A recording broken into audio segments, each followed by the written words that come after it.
വാസ്തവത്തിൽ ആരോഗ്യ വകുപ്പ് ഇപ്പോൾ നമ്മൾ ചെയ്യുന്ന കാര്യങ്ങൾ പ്രചരിപ്പിക്കുന്നുണ്ട്.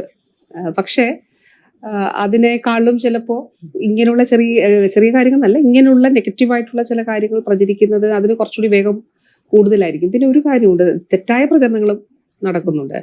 ഇപ്പോൾ ഉദാഹരണം പറഞ്ഞാൽ നമ്മുടെ തിരുവനന്തപുരം മെഡിക്കൽ ജനറൽ ആശുപത്രിയിൽ ഒരു ഗ്ലൗസ്, സ്റ്റെറൈൽ ഗ്ലൗസ് ഇട്ടു. അത് ഏറ്റവും ഡിപ്പാർട്ട്മെന്റിലെ സീനിയർ ആയിട്ടുള്ള ഡോക്ടറാണ്. അപ്പം ആ പേഷ്യന്റിന് സ്റ്റെറൈൽ ഒരു സ്റ്റിച്ച് ചെയ്തിട്ട് സ്റ്റെറൈൽ ഗ്ലൗസ് ഇട്ടിട്ട് ഇത് ഒപ്പി ചീട്ടിൽ എഴുതി ഇതിങ്ങനെയാണ് ഇടുന്നത്, അപ്പൊ പുറത്തു പോയാൽ 800 രൂപ വേണം, അല്ലെങ്കിൽ ഇത് യൂസ് ഔട്ട് ചെയ്യുന്നതിന് വേണ്ടിയിട്ടുള്ള ഇത് വാങ്ങുന്നതിന് വേണ്ടി. പക്ഷെ ഇന്റർനാഷണൽ പ്രോട്ടോകോൾ പ്രകാരം സ്റ്റെറൈൽ ഗ്ലൗസ് ഇടാൻ കഴിയും. പക്ഷെ ഒരു ദിവസം ബ്രേക്കിംഗ് ന്യൂസ് ആയിരുന്നു, അതായത് ചികിത്സാ പിഴവ്, ഗ്ലൗസ് ഇട്ട് തുന്നി വിട്ടു എന്ന് പറഞ്ഞിട്ട് ഫോട്ടോയും വീഡിയോ എല്ലാമാണ് കാണിച്ചത്. അപ്പോൾ എനിക്ക് ഇപ്പോൾ ഇന്റർനാഷണൽ പ്രോട്ടോകോൾ എന്താണെന്ന് അറിയില്ലല്ലോ. അപ്പൊ ഞാൻ സ്വാഭാവികമായിട്ടും DHSനോട് ചോദിക്കും, എന്താണ് ഇങ്ങനൊരു വാർത്ത വരുന്നുണ്ടല്ലോ എന്ന് പറയുമ്പോൾ DHS തന്നെ എന്നോട് പറഞ്ഞു, അതല്ല, അത് സ്റ്റാൻഡേർഡ് പ്രോട്ടോകോളാണ്, ഡോക്ടേഴ്സിനോട് സംസാരിച്ചിട്ട് വന്ന് ഇത് സ്റ്റാൻഡേർഡ് പ്രോട്ടോകോൾ ആണെന്ന് പറയണ്ടേ. പക്ഷെ അത് പ്രചരിക്കില്ല. പക്ഷെ മറ്റ് കാർഡ്, അപ്പൊ അതിനു മുൻപ് ഒരു കാർഡ് പോയിട്ടുണ്ടല്ലോ, ആ ചികിത്സാ പിഴവ്, ജനറൽ ആശുപത്രി ചികിത്സാ പിഴവ്, ഗ്ലൗസ് ഇട്ട് തുന്നി വിട്ടു എന്നുള്ളതായിരിക്കും പ്രചരിക്കുക. ഇപ്പോൾ ഒരു നമ്മുടെ ഓഫീസിൽ തന്നെ എത്തിയിട്ടുള്ള പരാതികൾ, 600-ലധികം പരാതികൾ സ്വകാര്യ ആശുപത്രികളിൽ നിന്ന് എത്തിയിട്ടുണ്ട്. 601 ഉണ്ട് യഥാർത്ഥത്തിൽ. ഒന്ന് ക്ലിനിക്കൽ എസ്റ്റാബ്ലിഷ്മെന്റുമായിട്ട് ബന്ധപ്പെട്ട, അത് ചികിത്സയുമായിട്ട് ബന്ധപ്പെട്ടതല്ലാത്തതുകൊണ്ട് അത് മാറ്റി നിർത്തിയാൽ 600 പരാതികളും ഈ കാലഘട്ടത്തിൽ ചികിത്സയുമായിട്ട് ബന്ധപ്പെട്ടിട്ട് തന്നെ വന്നിട്ടുള്ളതാണ്, ചികിത്സാ പിഴവുകളുമായിട്ട് ബന്ധപ്പെട്ട് വന്നിട്ടുള്ളതാണ്. പക്ഷെ ആരോഗ്യവകുപ്പ് എന്നുള്ള നിലയിൽ നമുക്ക് അതിൽ ഇടപെടുന്നതിനുള്ള പരിമിതികളുണ്ട്. കാരണം DMOയെ വെച്ച് അന്വേഷിപ്പിക്കാം, അവിടെ ഒരു മെഡിക്കൽ ബോർഡ് കോൺസ്റ്റിറ്റ്യൂട്ട് ചെയ്തിട്ട് പോലീസ് കേസ് ഉണ്ടെങ്കിൽ അതിലേക്ക് റിപ്പോർട്ട് കൊടുക്കുക എന്നുള്ളത് മാത്രമേ നമുക്ക് ചെയ്യാനായിട്ട് കഴിയുകയുള്ളൂ. ക്ലിനിക്കൽ എസ്റ്റാബ്ലിഷ്മെന്റിന്റെ ഭാഗമായിട്ട് ഇപ്പോൾ ബഹുമാനപ്പെട്ട കോടതികൾ അതിൽ ശക്തമായിട്ടുള്ള നിലപാട് എടുത്തിട്ടുണ്ട്. എസ്റ്റാബ്ലിഷ്മെന്റ് ഭാഗത്ത് എന്തെങ്കിലും പ്രശ്നമുണ്ടെങ്കിൽ ആ നിലയിൽ ഇടപെടാനായിട്ട് കഴിയും.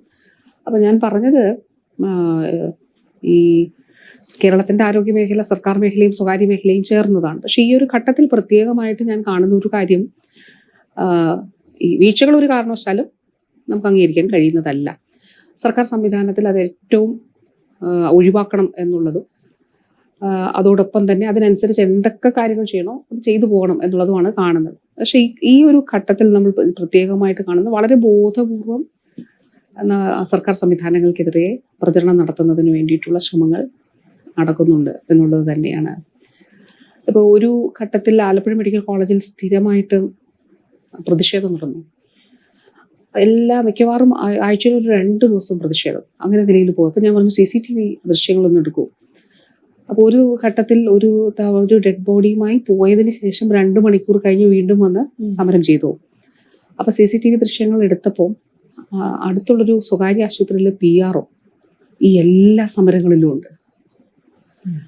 അപ്പോൾ ഇത് കണ്ടുപിടിക്കുകയും ഇതിൽ പരസ്യമായിട്ട് ഇത് പ്രസ്താവിക്കുകയും ചെയ്തപ്പോൾ കുറേ നാള് അങ്ങനെയുള്ള പ്രശ്നങ്ങൾ അവിടെ ഉണ്ടാകാതെ പോയി.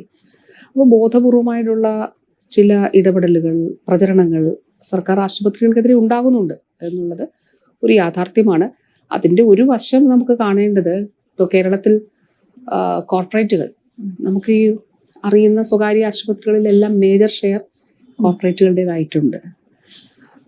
അപ്പോൾ ഇപ്പോൾ ഈ അടുത്തിടെ വന്ന നാഷണൽ മാധ്യമങ്ങളിലൊക്കെ ചിലടത്തിൽ റിപ്പോർട്ട് ചെയ്തതായിട്ട് കണ്ടത്, കേരളത്തിന് പുറത്ത് 1.5 കോടി ഒരു ബെഡിന് ഇൻവെസ്റ്റ്മെന്റ് ആണെങ്കിൽ കേരളത്തിൽ ഒരു ബെഡിന് ഇൻവെസ്റ്റ്മെന്റ് 2.5 കോടി രൂപയാണ്. അപ്പോൾ സ്വാഭാവികമായിട്ടും ഇപ്പൊ ഞാൻ തുടക്കത്തിൽ പറഞ്ഞ നേരത്തെ 6 ലക്ഷം രൂപ കൊടുത്തു ചെയ്തിരുന്ന ആൻജിയോപ്ലാസ്റ്റി തൊട്ടടുത്തുള്ള ജില്ലാ ആശുപത്രി സൗജന്യമായി ചെയ്തു. അല്ലെങ്കിൽ ഒരു സ്റ്റെൻഡാണ് ഇടുന്നതെങ്കിൽ 60,000 രൂപ.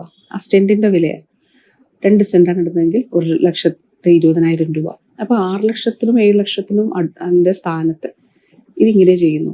കരൾ മാറ്റിവയ്ക്കൽ ശസ്ത്രക്രിയ 55 ലക്ഷത്തിന് മുകളിലൊക്കെ ആകുന്നത് നമ്മൾ ഇതുവരെ ചെയ്തത് കോട്ടയത്ത് 7 എണ്ണം നടത്തിയപ്പോൾ ഫ്രീ ആയിട്ട് ചെയ്തു. APL വിഭാഗത്തിനാണെങ്കിൽ 1-2 ലക്ഷം രൂപയൊക്കെയാണ്. ഡോക്ടർ ജയകുമാർ നൽകിയ കണക്കുകൾ അനുസരിച്ച് അവർക്ക് അത്ര രൂപയാകുന്നുള്ളൂ. തിരുവനന്തപുരത്താണെങ്കിൽ സോഷ്യൽ സെക്യൂരിറ്റി മിഷൻ വഴി അത് കവർ ചെയ്യുന്നു, കാസ്പ് വഴി അത് കവർ ചെയ്യപ്പെടുന്നുണ്ട്. അപ്പോൾ സൗജന്യമായി ചെയ്തു കൊടുക്കുന്നു. അപ്പോൾ 55 സ്ഥാനത്ത് സൗജന്യമായി ചെയ്യുന്നു കരൾ മാറ്റിവെക്കൽ ശസ്ത്രക്രിയ. എന്തിനേറെ നമ്മുടെ ഡയാലിസിസ്. ഇപ്പോൾ 2016 മുൻപ് നമുക്ക് 12 ഹോസ്പിറ്റൽസിലാണ് ഡയാലിസിസ് യൂണിറ്റ്സ് ഉണ്ടായിരുന്നത്. ഇത് 125 ഹോസ്പിറ്റൽസിൽ ഡയാലിസിസ് യൂണിറ്റ്സ് ഉണ്ട്. ഒരു ഡയാലിസിസിന് 1500 രൂപയാണ് മിനിമം. അപ്പോൾ ആഴ്ചയിൽ 3 ഡയാലിസിസ് ചെയ്യണമെങ്കിൽ 4500 രൂപ. ഞാൻ കഴിഞ്ഞ ദിവസം ഇതൊരിടത്ത് പ്രസംഗിച്ചപ്പോൾ ഒരാൾ എന്നിട്ട് അത് കഴിഞ്ഞിട്ട് എന്നോട് വന്ന് പറഞ്ഞു, മിനിസ്റ്റർ പറഞ്ഞതിൽ ഒരു തെറ്റുണ്ട്, 1500 അല്ല, എൻ്റെ അടുത്ത് 2250 രൂപയാണ് വാങ്ങിക്കുന്നതെന്ന് പറഞ്ഞു. അപ്പം ഞാൻ പറഞ്ഞത് മിനിമം 1500 ആണെങ്കിൽ ഒരാഴ്ചയിൽ 3 ഡയാലിസിസ് ചെയ്താൽ 4500 ഒരു മാസം 18,000. നമ്മളിപ്പോൾ സംസാരിക്കുമ്പോൾ നമ്മുടെ കേരളത്തിലെ സർക്കാർ ആശുപത്രികളിൽ 3000 പേർ ഡയാലിസിസ് ചെയ്യുന്നുണ്ട്. അപ്പോൾ 3000 ഗുണം 1500.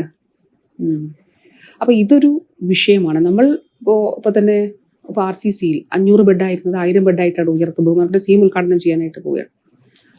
എല്ലാം പുതിയ എക്യുപ്മെൻറ്റ്സോടുകൂടി, പുതിയ സംവിധാനങ്ങളോടുകൂടി നമ്മുടെ ആശുപത്രികൾ പുതിയ കാലത്തിൻ്റെ നിർമ്മാണങ്ങൾ സാധ്യമാക്കി മുന്നോട്ട് പോകുന്നു. ഞാൻ ഈ ഒരു മാസം തന്നെ 2789 കോടി രൂപയുടെ നിർമ്മാണമല്ല, പൂർത്തീകരിച്ച ഉദ്ഘാടനങ്ങളാണ് സംസ്ഥാനത്ത് നടക്കുന്നത്.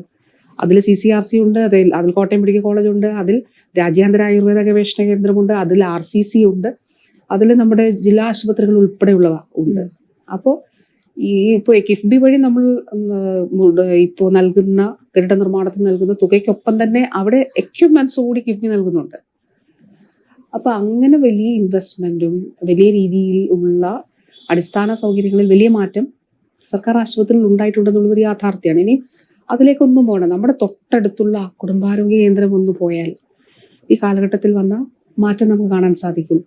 ലാബ് സൗകര്യം ഉൾപ്പെടെയുള്ളവയുണ്ട്. നമ്മളിപ്പോൾ സംസ്ഥാനത്തെ 1300 ലാബുകളെ കണക്ട് ചെയ്തിട്ടുണ്ട്. അപ്പം എനിക്ക് എൻ്റെ വീടിൻ്റെ തൊട്ടടുത്തുള്ള കുടുംബാരോഗ്യ കേന്ദ്രത്തിൽ പോയാൽ അവിടെ പരിശോധിച്ച് അവിടെ ചെയ്യാൻ കഴിയുന്ന ടെസ്റ്റുകൾ അല്ലെങ്കിൽ എനിക്ക് അവിടെ സാമ്പിൾ കൊടുത്താൽ മതിയാകും. ഹയർ ലാബിൽ പോയിട്ട് എനിക്ക് റിസൾട്ട് ഫോണിൽ കിട്ടുന്ന പ്രോജക്റ്റ് നമ്മൾ ആരംഭിച്ചു. നിർണയ എന്നാണ് അതിൻ്റെ പേര്. അപ്പോൾ ആ നിലയിൽ അതിപ്പോൾ ഇതിൻ്റെയൊക്കെ ഒരു ഫലമായിട്ടാണ് ഇപ്പോൾ NSSO നാഷണൽ സ്റ്റാറ്റിസ്റ്റിക്കൽ സർവേ ഓഫീസിൻ്റെ റിപ്പോർട്ട് പ്രകാരം നമ്മൾ ഗൂഗിൾ സെർച്ച് ചെയ്താൽ കാണാം.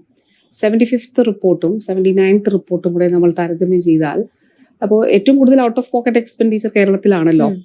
അപ്പോൾ 75ാമത്തെ റിപ്പോർട്ടിൽ പറയുന്നു നഗരമേഖലകളിൽ ഒരു കുടുംബത്തിന് ഒരു വർഷം 23,130 രൂപ ചിലവാകുന്ന ആരോഗ്യ ചികിത്സയ്ക്ക്. അത് ഗ്രാമീണ മേഖലയിൽ 17,000 രൂപ ചിലവാകും. 79ാമത്തെ സർവേ 2024 പബ്ലിഷ് ചെയ്യപ്പെട്ടത്. അതിൽ പറയുന്നത് ആ 23,000 എന്നുള്ളത് 13,000 കുറഞ്ഞു ഔട്ട് ഓഫ് പോക്കറ്റ് എക്സ്പെൻഡിച്ചർ. 17,000 എന്നുള്ളത് 10,000 താഴെയിലേക്ക്, അത് 10,000 കുറഞ്ഞു.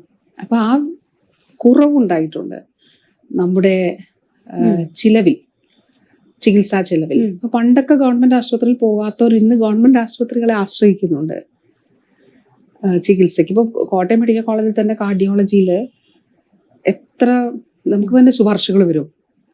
വിദേശത്തുനിന്ന് ഉൾപ്പെടെ വരുന്നവരവിടെ പോകാറുണ്ട്.